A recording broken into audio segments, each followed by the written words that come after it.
أعوذ بالله من الشيطان الرجيم. بسم الله الرحمن الرحيم.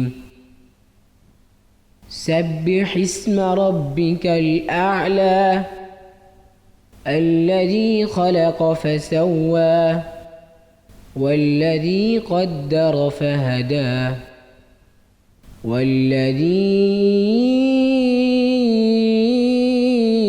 أخرج المرعى فجعله غثاء أحوى سنقرئك فلا تنسى إلا ما شاء الله إنه يعلم الجهر وما يخفى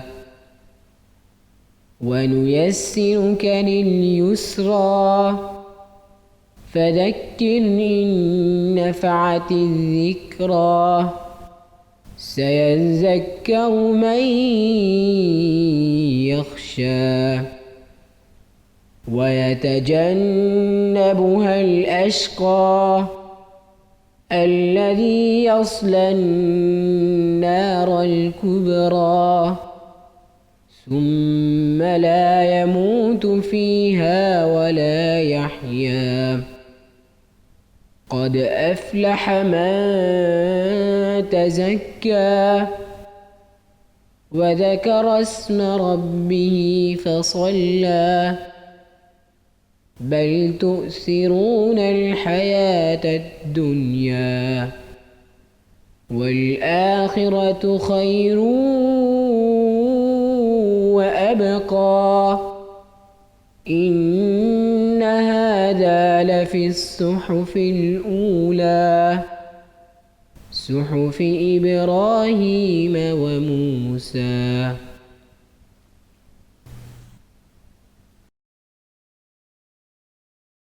বিসমিল্লাহির রহমানির রহিম। সূরা আলা। পরম করুণাময় অসীম দয়ালু আল্লাহর নামে শুরু করছি। তুমি তোমার সুমহান রবের নামের পবিত্রতা ও মহিমা ঘোষণা করো, যিনি সৃষ্টি করেছেন অতঃপর যথাযথভাবে সমন্বিত করেছেন এবং যিনি নিয়ন্ত্রণ করেছেন তারপর পথ দেখিয়ে দিয়েছেন এবং যিনি তৃণাদি উৎপন্ন করেছেন পরে ওকে বিশুষ্ক বিমলিন করেছেন। অচিরেই আমি তোমাকে পাঠ করাবো, ফলে তুমি বিস্মৃত হবে না, আল্লাহ যা ইচ্ছা করবেন তা ব্যতীত।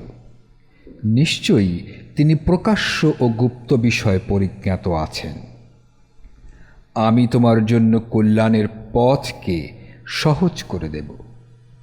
অতএব উপদেশ যদি ফলপ্রসূ হয় তাহলে উপদেশ প্রদান করো।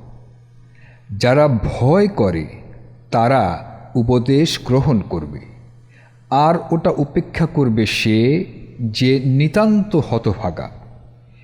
সে ভীষণ অগ্নিকুণ্ডে প্রবেশ করবে, অতঃপর সেখানে সে মরবেও না, বাঁচবেও না। নিশ্চয়ই সে সাফল্য লাভ করবে যে পবিত্রতা অর্জন করে এবং স্বীয় রবের নাম স্মরণ করে ও সালাত আদায় করে। কিন্তু তোমরা পার্থিব জীবনকে পছন্দ করে থাকো, অথচ আখিরাতের জীবনই উত্তম ও অবিনশ্বর। নিশ্চয়ই এটা পূর্ববর্তী গ্রন্থসমূহে বিদ্যমান আছে, বিশেষত ইব্রাহিম ও মূসার গ্রন্থসমূহে।